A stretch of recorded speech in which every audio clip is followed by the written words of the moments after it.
غفلت کسے کہتے ہیں؟ اللہ کے ذکر سے غفلت۔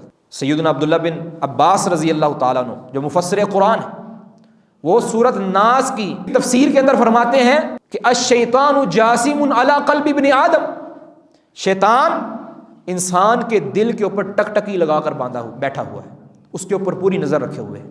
فَإِذَا سَہَا وَغَفَلَ، جب انسان غفلت میں پڑتا ہے، اللہ کے ذکر سے دور ہوتا ہے، اپنی زبان کے صحیح استعمال سے دور ہوتا ہے، پھر کیا ہوتا ہے؟ وسوسہ، اس دل پر پھر اپنا وہ کام کرنا شروع کر دیتا ہے، اس میں وسوسے، اس میں غلط خیالات، غلط شبہات اس کے اندر پیدا کرنا شروع کر دیتا ہے، اس کی سوچ و فکر کا زاویہ بدل جاتا ہے۔ لیکن یہی دل، یہی زبان، وَإِذَا ذَكَرَ اللَّهَ خَنَسَ، لیکن اس زبان سے جب وہ اعوذ باللہ کہتا ہے، اللہ کا ذکر کرتا ہے، اللہ کو یاد کرتا ہے، اس زبان سے جب یہ کام کرتا ہے خانہ سا، پھر وہ پالتی مارتے ہوئے بھاگ جاتا ہے۔